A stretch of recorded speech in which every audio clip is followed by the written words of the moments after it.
Andersonville, South Carolina. Conan Doyle. Adventure 8. The Adventure of the Speckled Band. On glancing over my notes of the 70-odd cases in which I have, during the last 8 years, studied the methods of my friend Sherlock Holmes, I find many tragic, some comic, a large number merely strange, but none commonplace. For, working as he did rather for the love of his art than for the acquirement of wealth, he refused to associate himself with any investigation which did not tend towards the unusual, and even the fantastic. Of all these varied cases, however, I cannot recall any which presented more singular features than that which was associated with the well-known Surrey family of the Roylotts of Stoke Moran. The events in question occurred in the early days of my association with Holmes, when we were sharing rooms as bachelors in Baker Street. It is possible that I might have placed them upon record before, but a promise of secrecy was made at the time, from which I have only been freed during the last month by the untimely death of the lady to whom the pledge was given. It is perhaps as well that the fact should now come to light, for I have reasons to know that there are widespread rumours as to the death of Dr. Grimesby Roylott, which tend to make the matter even more terrible than the truth. It was early in April in the year '83 that I woke one morning to find Sherlock Holmes standing, fully dressed, by the side of my bed. He was a late riser, as a rule, and as the clock on the mantelpiece showed me that it was only 7:15, I blinked up at him in some surprise, and perhaps just a little resentment, for I was myself regular in my habits. "Very sorry to knock you up, Watson," said he, "but it's the common lot this morning. Mrs. Hudson has been knocked up, she retorted upon me, and I on you." "What is it, then? A fire?" "No, a client. It seems that a young lady has arrived in a considerable state of excitement, who insists upon seeing me. She is waiting now in the sitting-room. Now, when young ladies wander about the metropolis at this hour of the morning, and knock sleepy people up out of their beds, I presume that it is something very pressing which they have to communicate. Should it prove to be an interesting case, you would, I am sure, wish to follow it from the outset. I thought, at any rate, that I should call you and give you the chance." "My dear fellow, I would not miss it for anything."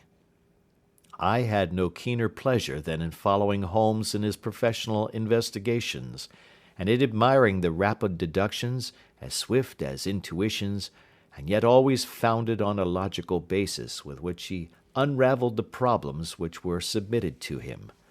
I rapidly threw on my clothes, and was ready in a few minutes to accompany my friend down to the sitting-room. A lady, dressed in black and heavily veiled, who had been sitting in the window, rose as we entered.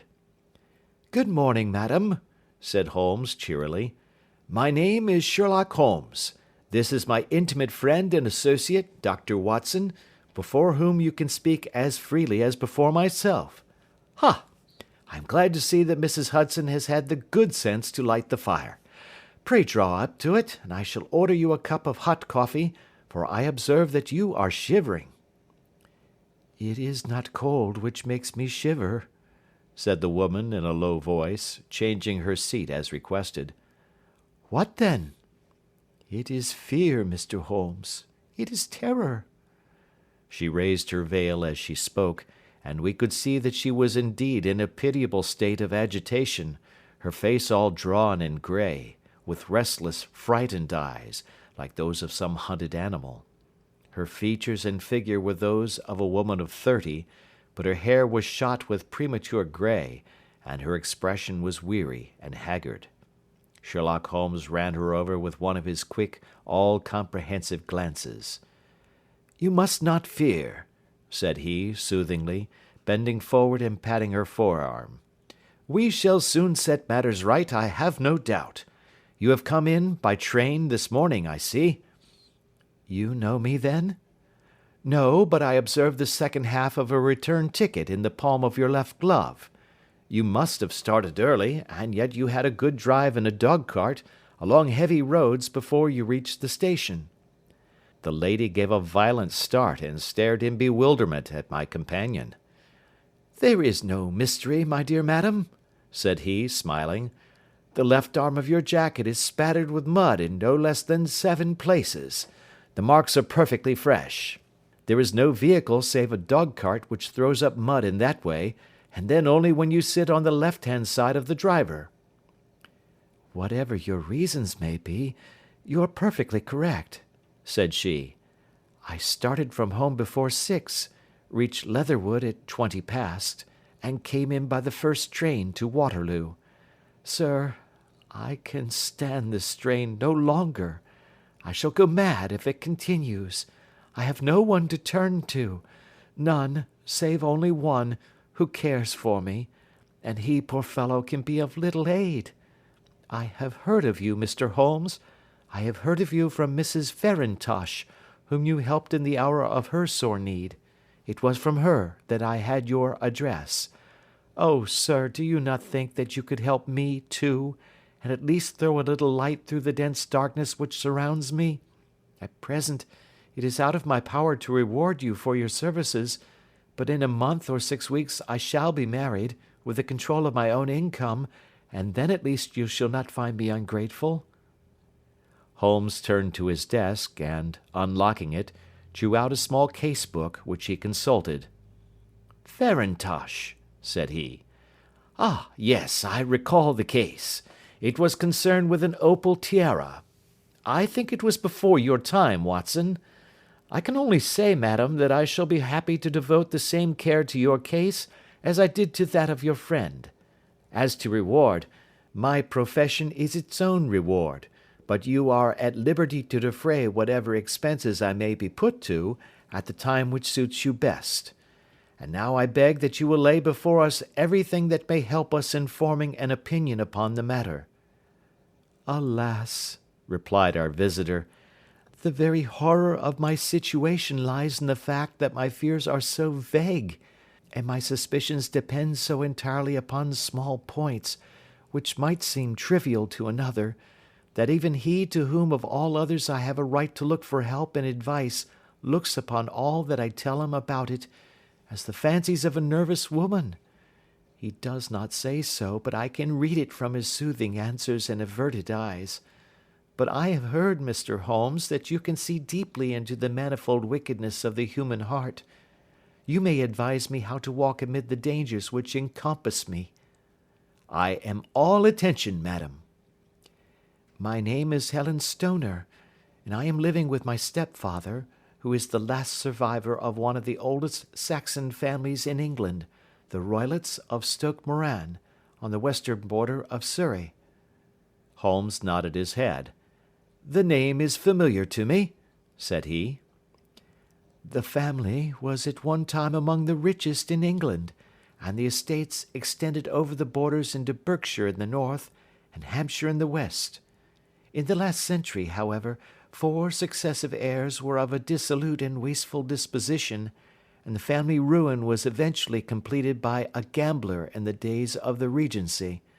Nothing was left save a few acres of ground, and the 200-year-old house, which is itself crushed under a heavy mortgage. The last squire dragged out his existence there, living the horrible life of an aristocratic pauper, but his only son, my stepfather, seeing that he must adapt himself to the new conditions, obtained an advance from a relative which enabled him to take a medical degree and went out to Calcutta, where, by his professional skill and his force of character, he established a large practice. In a fit of anger, however, caused by some robberies which had been perpetrated in the house, he beat his native butler to death and narrowly escaped a capital sentence. As it was, he suffered a long term of imprisonment, and afterwards returned to England a morose and disappointed man. When Dr. Roylott was in India he married my mother, Mrs. Stoner, the young widow of Major General Stoner, of the Bengal Artillery. My sister Julia and I were twins, and we were only 2 years old at the time of my mother's remarriage. She had a considerable sum of money, not less than £1,000 a year, and this she bequeathed to Dr. Roylott entirely while we resided with him, with the provision that a certain annual sum should be allowed to each of us in the event of our marriage. Shortly after our return to England my mother died. She was killed 8 years ago in a railway accident near Crewe. Dr. Roylott then abandoned his attempts to establish himself in practice in London, and took us to live with him in the old ancestral house at Stoke Moran. The money which my mother had left was enough for all our wants, and there seemed to be no obstacle to our happiness. But a terrible change came over our stepfather about this time. Instead of making friends and exchanging visits with our neighbours, who had at first been overjoyed to see a Roylott of Stoke Moran back in the old family seat, he shut himself up in his house, and seldom came out save to indulge in ferocious quarrels with whoever might cross his path. Violence of temper approaching to mania has been hereditary in the men of the family, and in my stepfather's case it had, I believe, been intensified by his long residence in the tropics. A series of disgraceful brawls took place, 2 of which ended in the police court, until at last he became the terror of the village, and the folks would fly at his approach, for he is a man of immense strength, and absolutely uncontrollable in his anger. Last week he hurled the local blacksmith over a parapet into a stream, and it was only by paying over all the money which I could gather together that I was able to avert another public exposure. He had no friends at all save the wandering gipsies, and he would give these vagabonds leave to encamp upon the few acres of bramble-covered land which represent the family estate, and would accept in return the hospitality of their tents, wandering away with them sometimes for weeks on end. He has a passion also for Indian animals, which are sent over to him by a correspondent, and he has at this moment a cheetah and a baboon, which wander freely over his grounds and are feared by the villagers almost as much as their master. You can imagine from what I say that my poor sister Julia and I had no great pleasure in our lives. No servant would stay with us, and for a long time we did all the work of the house. She was but 30 at the time of her death, and yet her hair had already begun to whiten, even as mine has. Your sister is dead, then? She died just 2 years ago, and it is of her death that I wish to speak to you. You can understand that, living the life which I have described, we were little likely to see anyone of our own age and position. We had, however, an aunt, my mother's maiden sister, Miss Honoria Westphail, who lives near Harrow, and we were occasionally allowed to pay short visits at this lady's house. Julia went there at Christmas 2 years ago, and met there a half-pay major of marines, to whom she became engaged. My stepfather learned of the engagement when my sister returned, and offered no objection to the marriage, but within a fortnight of the day which had been fixed for the wedding, the terrible event occurred which has deprived me of my only companion." Sherlock Holmes had been leaning back in his chair with his eyes closed and his head sunk in a cushion, but he half opened his lids now and glanced across at his visitor. "Pray be precise as to details," said he. "It is easy for me to be so, for every event of that dreadful time is seared into my memory. The manor house is, as I have already said, very old, and only one wing is now inhabited. The bedrooms in this wing are on the ground floor, the sitting rooms being in the central block of the buildings. Of these bedrooms the first is Dr. Roylott's, the second my sister's, and the third my own. There is no communication between them, but they all open out into the same corridor. Do I make myself plain?" "Perfectly so." "The windows of the 3 rooms opened out upon the lawn. That fatal night, Dr. Roylott had gone to his room early, though we knew that he had not retired to rest, for my sister was troubled by the smell of the strong Indian cigars which it was his custom to smoke. She left her room, therefore, and came into mine, where she sat for some time, chatting about her approaching wedding.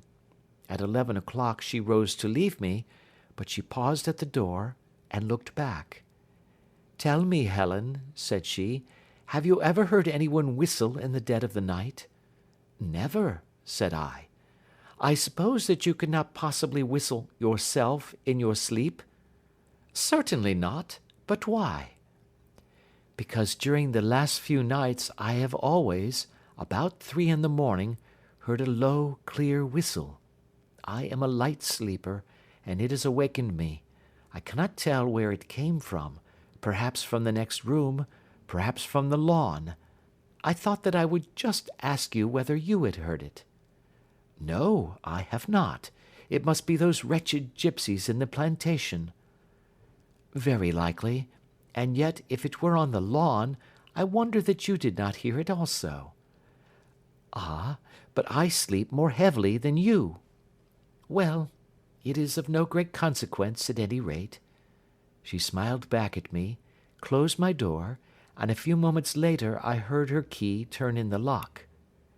"Indeed," said Holmes. "Was it your custom always to lock yourselves in at night?" "Always." "And why?" "I think that I mentioned to you that the doctor kept a cheetah and a baboon.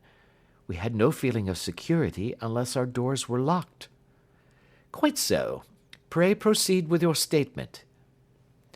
"I could not sleep that night. A vague feeling of impending misfortune impressed me. My sister and I, you will recollect, were twins, and you know how subtle are the links which bind two souls which are so closely allied. It was a wild night. The wind was howling outside, and the rain was beating and splashing against the windows.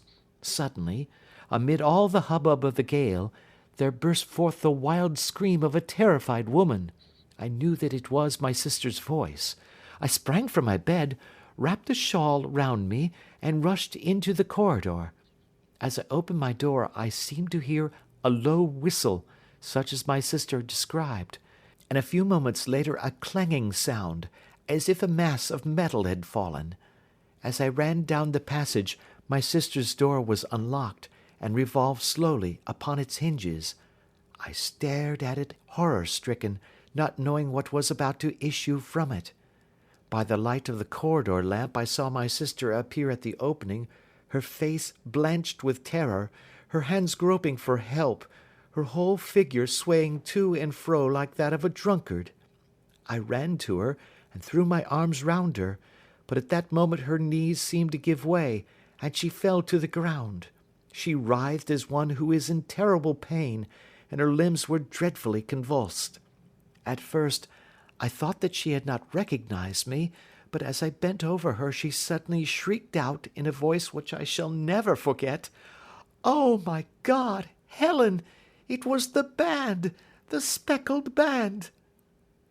There was something else which she would fain have said, and she stabbed with her finger into the air in the direction of the doctor's room, but a fresh convulsion seized her and choked her words. I rushed out, calling loudly for my stepfather, and I met him hastening from his room in his dressing gown. When he reached my sister's side she was unconscious, and though he poured brandy down her throat and sent for medical aid from the village, all efforts were in vain, for she slowly sank and died without having recovered her consciousness. Such was the dreadful end of my beloved sister. "One moment," said Holmes. "Are you sure about this whistle and metallic sound? Could you swear to it?" "That was what the county coroner asked me at the inquiry.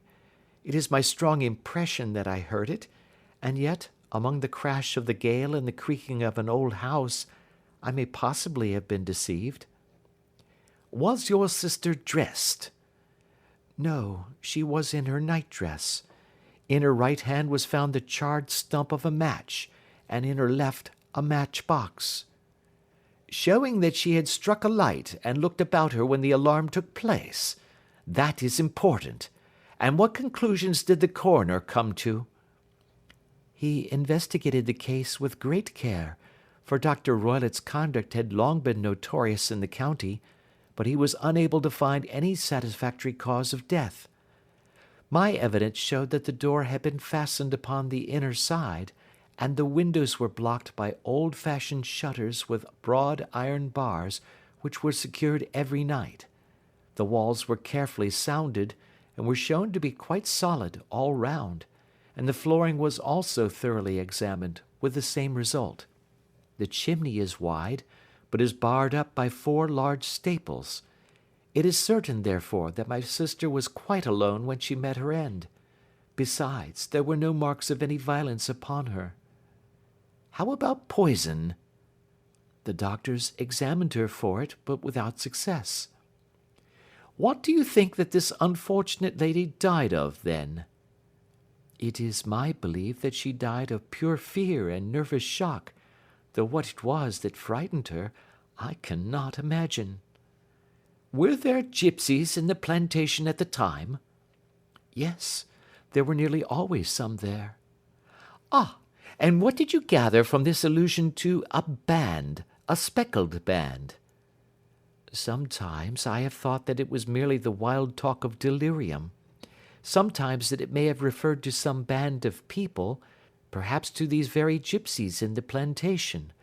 I do not know whether the spotted handkerchiefs which so many of them wear over their heads might have suggested the strange adjective which he used. Holmes shook his head like a man who is far from being satisfied. "These are very deep waters," said he. "Pray go on with your narrative." 2 years have passed since then, and my life has been until lately lonelier than ever. A month ago, however, a dear friend, whom I have known for many years, has done me the honour to ask my hand in marriage.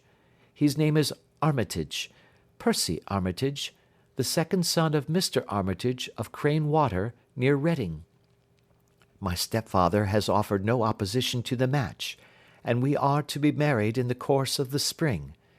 2 days ago, some repairs were started in the west wing of the building, and my bedroom wall has been pierced, so that I have had to move into the chamber in which my sister died, and to sleep in the very bed in which she slept. Imagine, then, my thrill of terror when last night, as I lay awake, thinking over her terrible fate, I suddenly heard in the silence of the night the low whistle which had been the herald of her own death. I sprang up and lit the lamp, but nothing was to be seen in the room. I was too shaken to go to bed again, however, so I dressed, and as soon as it was daylight I slipped down, got a dog-cart at the Crown Inn, which is opposite, and drove to Leatherhead, from whence I have come on this morning with the one object of seeing you and asking your advice." "You have done wisely," said my friend. "But have you told me all?" "Yes, all." "Miss Roylott, you have not. You are screening your stepfather." "Why, what do you mean?" For answer, Holmes pushed back the frill of black lace which fringed the hand that lay upon our visitor's knee. 5 little livid spots, the marks of 4 fingers and a thumb, were printed upon the white wrist. "You have been cruelly used," said Holmes. The lady coloured deeply and covered over her injured wrist. "He is a hard man," she said, "and perhaps he hardly knows his own strength." There was a long silence, during which Holmes leaned his chin upon his hands and stared into the crackling fire. "This is a very deep business," he said at last. "There are 1,000 details which I should desire to know before I decide upon our course of action. Yet we have not a moment to lose. If we were to come to Stoke Moran today, would it be possible for us to see over these rooms without the knowledge of your stepfather?" "As it happens, he spoke of coming into town today upon some most important business. It is probable that he will be away all day, and that there will be nothing to disturb you. We have a housekeeper now, but she is old and foolish, and I could easily get her out of the way." "Excellent. You are not averse to this trip, Watson?" "By no means." "Then we shall both come. What are you going to do yourself?" "I have 1 or 2 things which I would wish to do now that I am in town, but I shall return by the 12 o'clock train, so as to be there in time for your coming. And you may expect us early in the afternoon. I have myself some small business matters to attend to. Will you not wait and breakfast? No, I must go.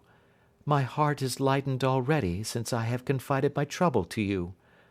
I shall look forward to seeing you again this afternoon.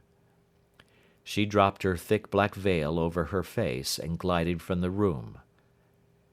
And what do you think of it all, Watson? Asked Sherlock Holmes, leaning back in his chair. It seems to me to be a most dark and sinister business. Dark enough and sinister enough.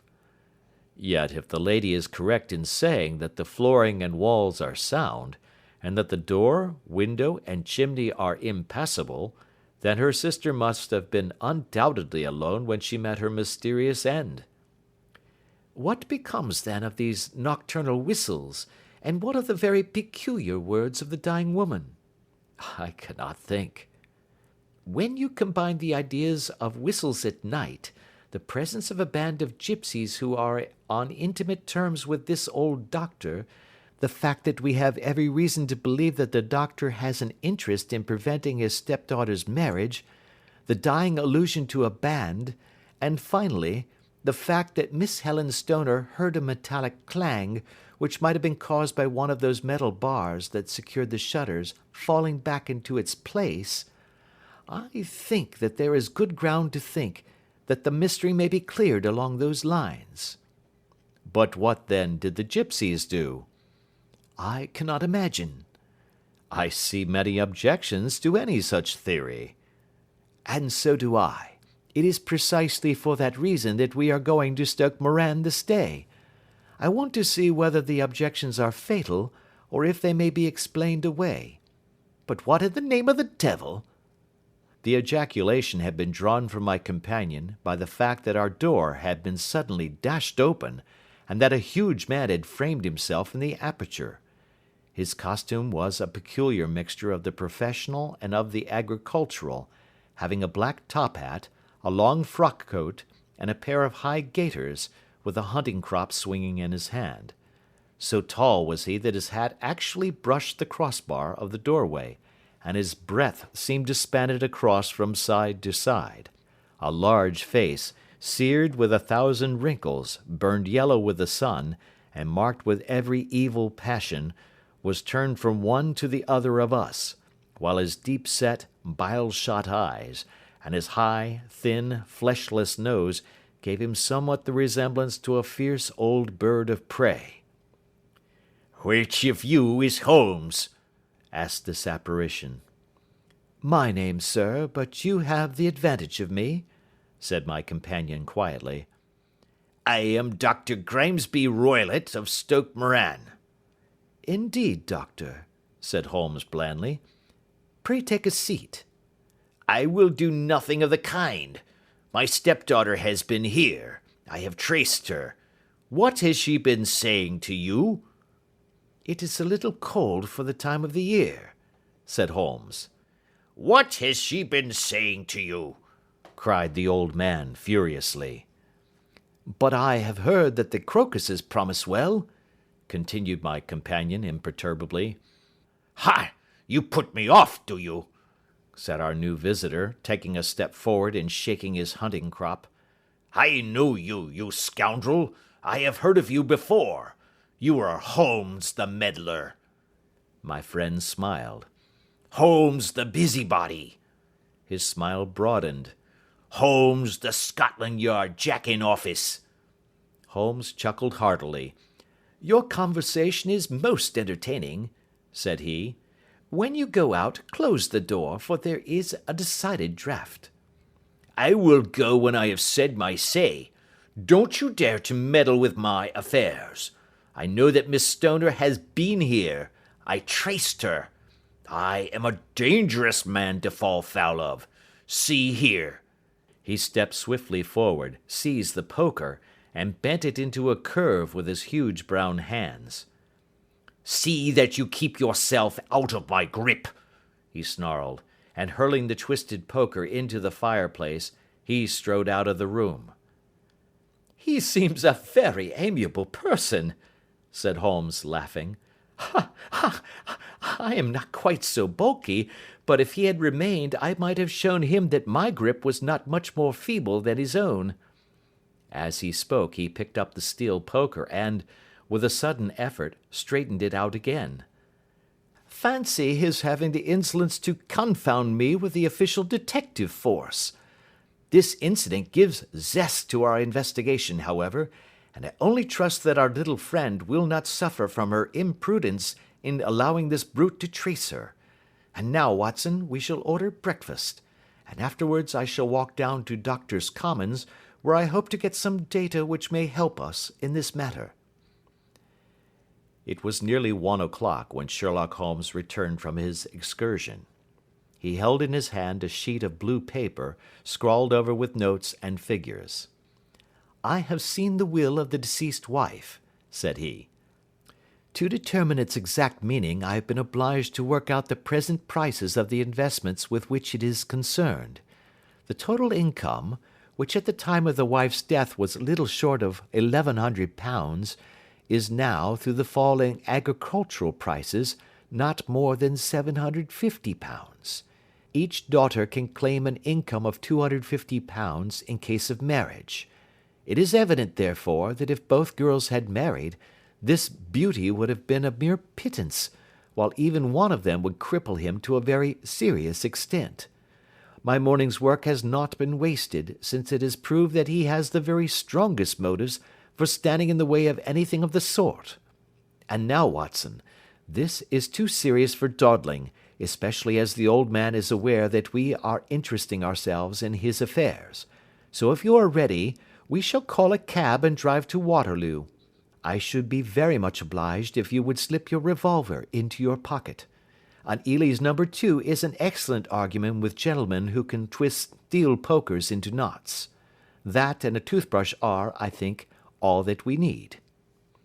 At Waterloo we were fortunate in catching a train for Leatherhead, where we hired a trap at the station inn and drove for 4 or 5 miles through the lovely Surrey lanes. It was a perfect day, with a bright sun and a few fleecy clouds in the heavens. The trees and wayside hedges were just throwing out their first green shoots, and the air was full of the pleasant smell of the moist earth. To me, at least, there was a strange contrast between the sweet promise of the spring and this sinister quest upon which we were engaged. My companion sat in the front of the trap, his arms folded, his hat pulled down over his eyes, and his chin sunk upon his breast, buried in the deepest thought. Suddenly, however, he started, tapped me on the shoulder, and pointed over the meadows. "Look there," said he. A heavily timbered park stretched up in a gentle slope, thickening into a grove at the highest point. From amid the branches there jutted out the grey gables and high roof-tree of a very old mansion. "Stoke Moran?" said he. "Yes, sir, that be the house of Dr. Grimesby Roylott," remarked the driver. "There is some building going on there," said Holmes. "That is where we are going."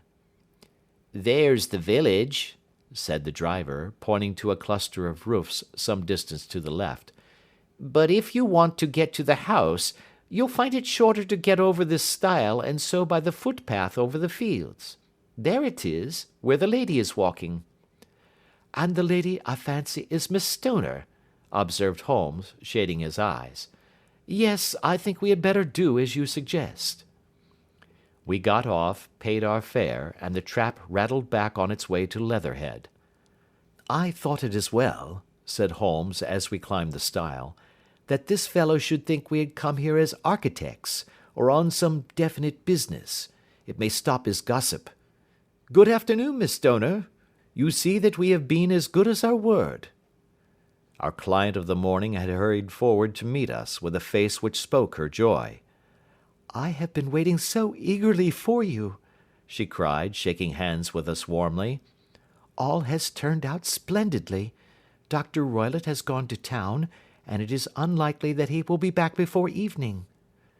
"We have had the pleasure of making the doctor's acquaintance," said Holmes, and in a few words he sketched out what had occurred.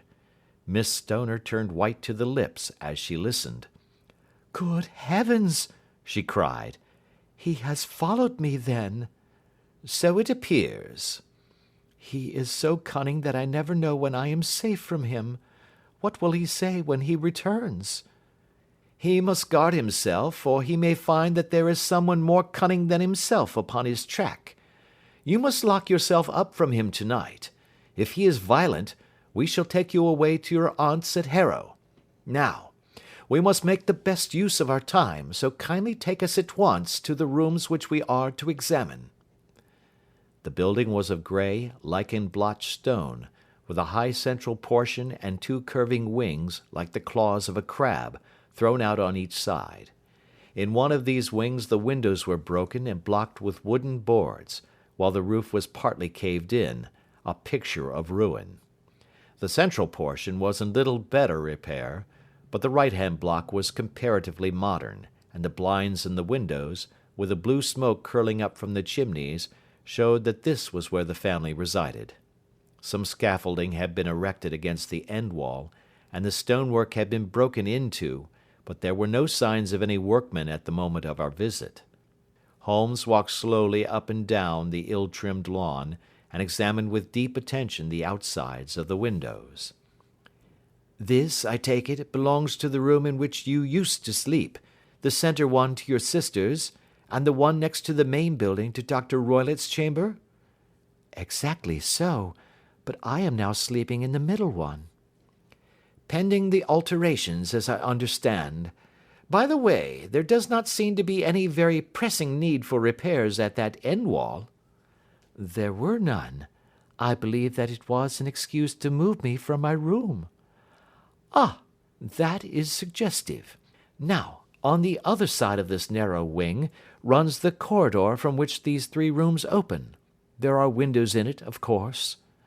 "Yes, but very small ones, too narrow for anyone to pass through."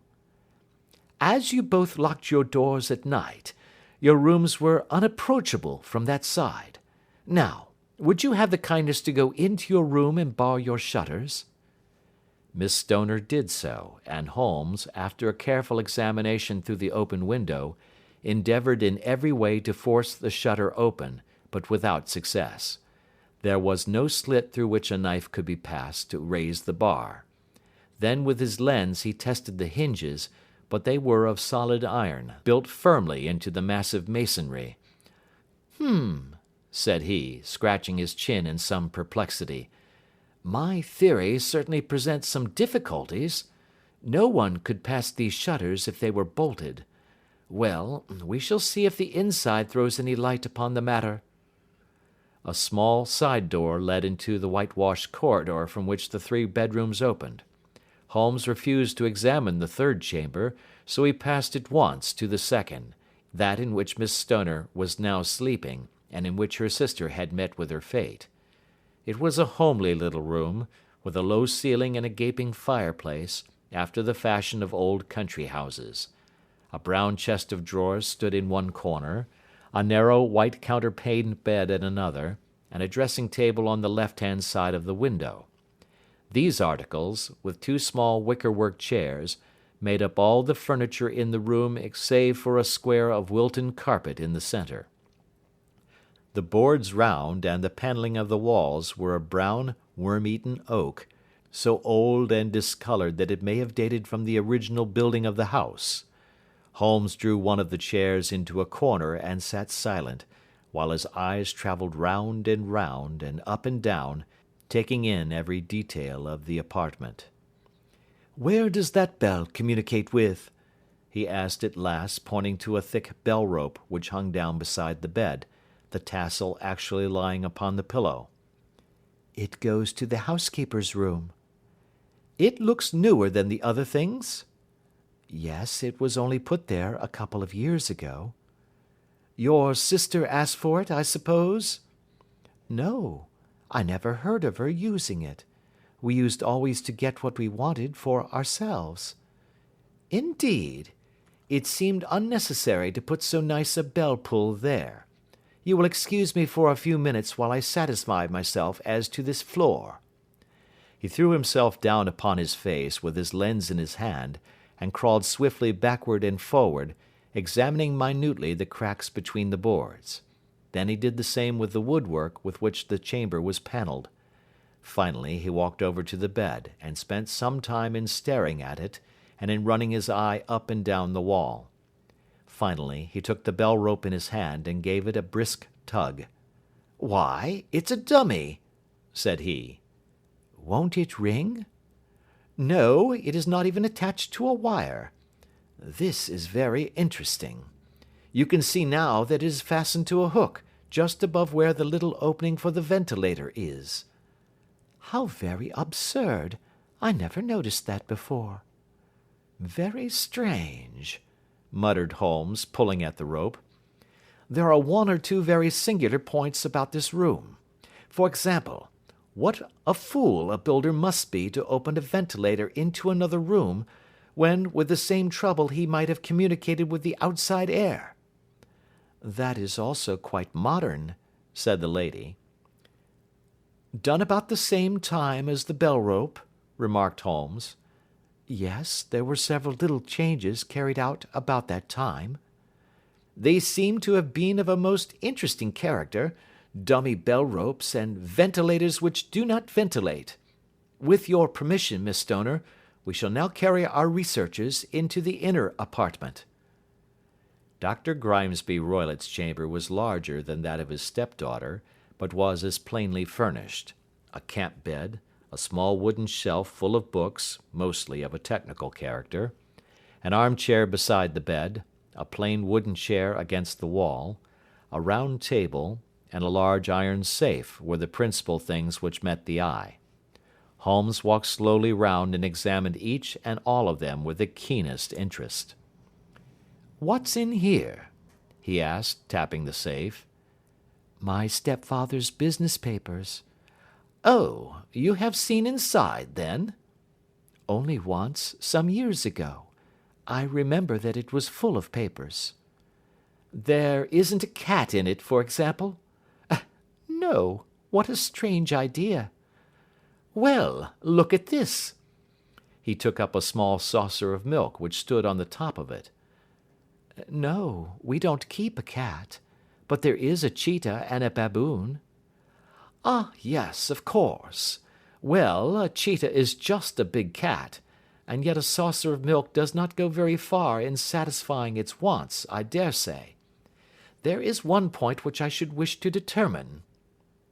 He squatted down in front of the wooden chair, and examined the seat of it with the greatest attention. "Thank you, that is quite settled," said he, rising and putting his lens in his pocket. "Hello! Here is something interesting." The object which had caught his eye was a small dog lash hung on one corner of the bed. The lash, however, was curled upon itself, and tied so as to make a loop of whipcord. "What do you make of that, Watson?" "It's a common enough lash, but I don't know why it should be tied."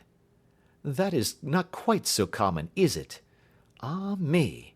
It's a wicked world, and when a clever man turns his brains to crime, it is the worst of all. I think that I have seen enough now, Miss Stoner, and with your permission we shall walk out upon the lawn." I had never seen my friend's face so grim, or his brows so dark as it was when we turned from the scene of this investigation. We had walked several times up and down the lawn, neither Miss Stoner nor myself liking to break in upon his thoughts before he roused himself from his reverie. "It is very essential, Miss Stoner," said he, "that you should absolutely follow my advice in every respect." "I shall most certainly do so." "The matter is too serious for any hesitation. Your life may depend upon your compliance." "I assure you that I am in your hands." "In the first place, both my friend and I must spend the night in your room." Both Miss Stoner and I gazed at him in astonishment. "Yes, it must be so. Let me explain. I believe that that is the village inn over there?" "Yes, that is the Crown." "Very good. Your windows would be visible from there?" "Certainly." You must confine yourself to your room on pretence of a headache when your stepfather comes back. Then when you hear him retire for the night, you must open the shutters of your window, undo the hasp, put your lamp there as a signal to us, and then withdraw quietly with everything which you are likely to want into the room which you used to occupy. I have no doubt that, in spite of the repairs, you could manage there for one night. Oh, yes, easily. The rest you will leave in our hands. But what will you do? We shall spend the night in your room, and we shall investigate the cause of this noise which has disturbed you. I believe, Mr. Holmes, that you have already made up your mind, said Miss Stoner, laying her hand upon my companion's sleeve. Perhaps I have. Then, for pity's sake, tell me what was the cause of my sister's death. I should prefer to have clearer proofs before I speak. You can at least tell me whether my own thought is correct, and if she died from some sudden fright. No, I do not think so. I think that there was probably some more tangible cause. And now, Miss Stoner, we must leave you, for if Dr. Roylott returned and saw us, our journey would be in vain. Good-bye, and be brave, for if you will do what I have told you, you may rest assured that we shall soon drive away the dangers that threaten you. Sherlock Holmes and I had no difficulty in engaging a bedroom and sitting-room at the Crown Inn. They were on the upper floor, and from our window we could command a view of the avenue gate and of the inhabited wing of Stoke Moran Manor House. At dusk we saw Dr. Grimesby Roylott drive past, his huge form looming up beside the little figure of the lad who drove him. The boy had some slight difficulty in undoing the heavy iron gates, and we heard the hoarse roar of the doctor's voice, and saw the fury with which he shook his clenched fists at him. The trap drove on, and a few minutes later we saw a sudden light spring up among the trees as the lamp was lit in one of the sitting-rooms. "Do you know, Watson," said Holmes, as we sat together in the gathering darkness, "I have really some scruples as to taking you tonight. There is a distinct element of danger." "Can I be of assistance?" "Your presence might be invaluable." "Then I shall certainly come." "It is very kind of you." "You speak of danger. You have evidently seen more in these rooms than was visible to me." "No, but I fancy that I may have deduced a little more. I imagine that you saw all that I did." "I saw nothing remarkable save the bell rope, and what purpose that could answer I confess is more than I can imagine." "You saw the ventilator too?" "Yes, but I do not think that it is such a very unusual thing to have a small opening between two rooms. It was so small that a rat could hardly pass through." "I knew that we should find a ventilator before ever we came to Stoke Moran." "My dear Holmes!" "Oh, yes, I did. You remember in her statement she said that her sister could smell Dr. Roylott's cigar. Now, of course that suggested at once that there must be a communication between the two rooms. It could only be a small one, or it would have been remarked upon at the coroner's inquiry. I deduced a ventilator." "But what harm can there be in that?" "Well, there is at least a curious coincidence of dates. A ventilator is made, a cord is hung, and a lady who sleeps in the bed dies. Does that not strike you?" "I cannot as yet see any connection." "Did you observe anything very peculiar about that bed?" "No." "It was clamped to the floor. Did you ever see a bed fastened like that before?" "I cannot say that I have." "The lady could not move her bed. It must always be in the same relative position to the ventilator and to the rope. Or so we may call it, since it was clearly never meant for a bell pull." "Holmes," I cried, "I seem to see dimly what you are hinting at.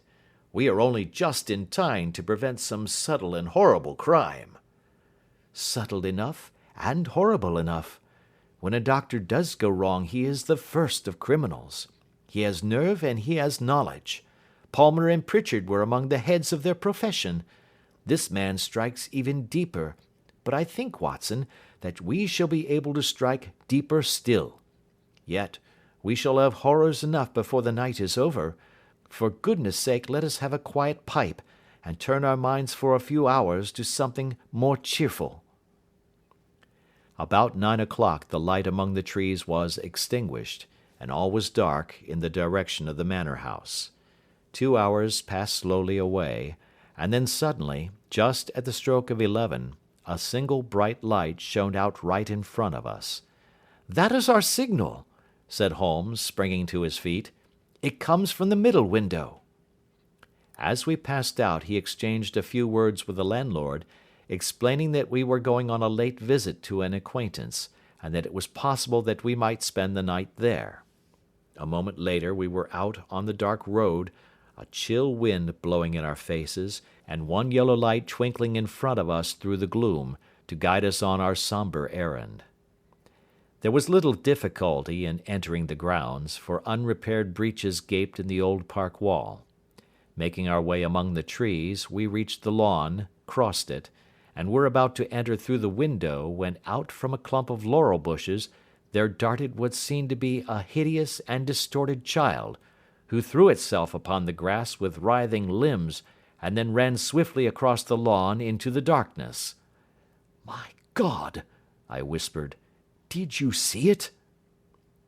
Holmes was for the moment as startled as I.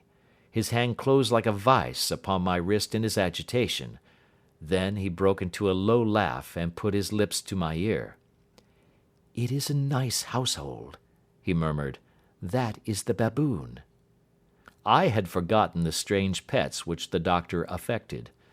There was a cheetah, too. Perhaps we might find it upon our shoulders at any moment. I confess that I felt easier in my mind when, after following Holmes's example and slipping off my shoes, I found myself inside the bedroom. My companion noiselessly closed the shutters, moved the lamp onto the table, and cast his eyes round the room. All was as we had seen it in the daytime.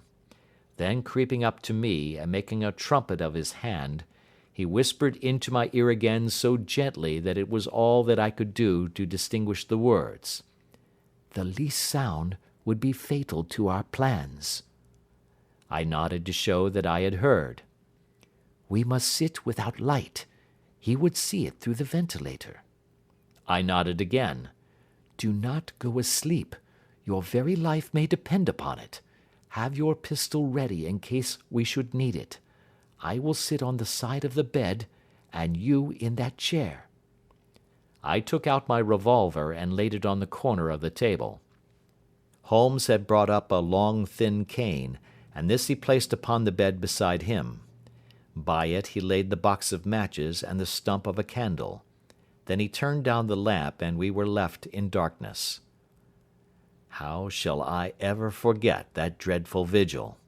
I could not hear a sound, not even the drawing of a breath, and yet I knew that my companion sat open-eyed, within a few feet of me, in the same state of nervous tension in which I was myself.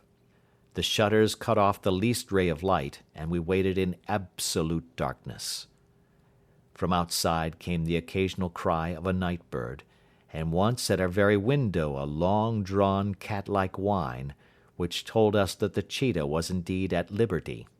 Far away we could hear the deep tones of the parish clock, which boomed out every quarter of an hour. How long they seemed, those quarters! 12 struck, and 1, and 2, and 3, and still we sat waiting silently for whatever might befall. Suddenly, there was the momentary gleam of a light up in the direction of the ventilator, which vanished immediately, but was succeeded by a strong smell of burning oil and heated metal. Someone in the next room had lit a dark lantern. I heard a gentle sound of movement, and then all was silent once more, though the smell grew stronger.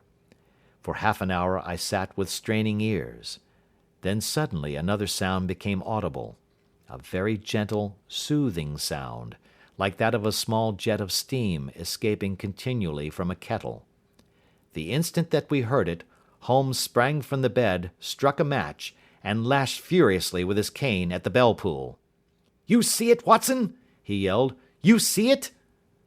But I saw nothing.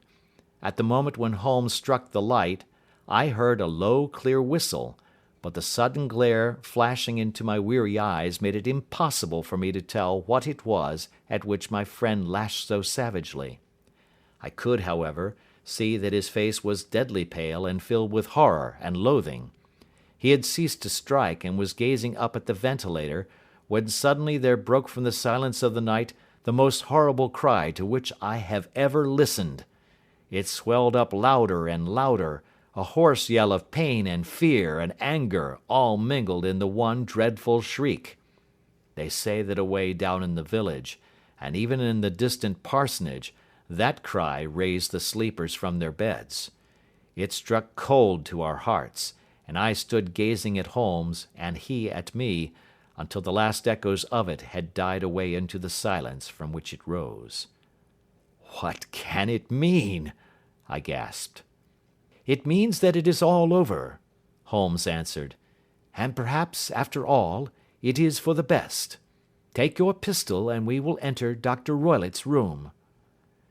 With a grave face he lit the lamp and led the way down the corridor. Twice he struck at the chamber door without any reply from within. Then he turned the handle and entered, I at his heels with the cocked pistol in my hand. It was a singular sight which met our eyes. On the table stood a dark lantern with a shutter half open, throwing a brilliant beam of light upon the iron safe, the door of which was ajar. Beside this table, on the wooden chair, sat Dr. Grimesby Roylott, clad in a long grey dressing gown, his bare ankles protruding beneath, and his feet thrust into red heelless Turkish slippers. Across his lap lay the short stock with the long lash which we had noticed during the day. His chin was cocked upward, and his eyes were fixed in a dreadful, rigid stare at the corner of the ceiling. Round his brow he had a peculiar yellow band, with brownish speckles, which seemed to be bound tightly round his head. As we entered, he made neither sound nor motion. "The band, the speckled band," whispered Holmes. I took a step forward. In an instant his strange headgear began to move, and there reared itself from among his hair the squat, diamond-shaped head and puffed neck of a loathsome serpent. "It is a swamp adder!" cried Holmes, "the deadliest snake in India. He has died within 10 seconds of being bitten. Violence does in truth recoil upon the violent, and the schemer falls into the pit which he digs for another. Let us thrust this creature back into its den, and we can then remove Miss Stoner to some place of shelter, and let the county police know what has happened." As he spoke, he drew the dog whip swiftly from the dead man's lap, and throwing the noose round the reptile's neck, he drew it from its horrid perch, and carrying it at arm's length, threw it into the iron safe, which he closed upon it. Such are the true facts of the death of Dr. Grimesby Roylott of Stoke Moran. It is not necessary that I should prolong a narrative which has already run to too great a length by telling how we broke the sad news to the terrified girl, how we conveyed her by the morning train to the care of her good aunt at Harrow, of how the slow process of official inquiry came to the conclusion that the doctor met his fate while indiscreetly playing with a dangerous pet. The little which I had yet to learn of the case was told me by Sherlock Holmes as we travelled back next day. "I had," said he, "come to an entirely erroneous conclusion which shows, my dear Watson, how dangerous it always is to reason from insufficient data. The presence of the gipsies, and the use of the word band, which was used by the poor girl, no doubt, to explain the appearance which she had caught a hurried glimpse of by the light of her match, were sufficient to put me upon an entirely wrong scent. I can only claim the merit that I instantly reconsidered my position when, however, it became clear to me that whatever danger threatened an occupant of the room could not come either from the window or the door. My attention was speedily drawn, as I have already remarked to you, to this ventilator, and to the bell rope which hung down to the bed. The discovery that this was a dummy, and that the bed was clamped to the floor, instantly gave rise to the suspicion that the rope was there as a bridge for something passing through the hole and coming to the bed. The idea of a snake instantly occurred to me, and when I coupled it with my knowledge that the doctor was furnished with a supply of creatures from India, I felt that I was probably on the right track. The idea of using a form of poison which could not possibly be discovered by any chemical test was just such a one as would occur to a clever and ruthless man who had had an Eastern training.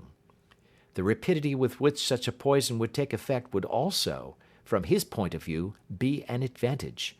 It would be a sharp-eyed coroner, indeed, who could distinguish the two little dark punctures which would show where the poisoned fangs had done their work. Then I thought of the whistle. Of course, he must recall the snake before the morning light revealed it to the victim. He had trained it, probably by the use of the milk which we saw, to return to him when summoned.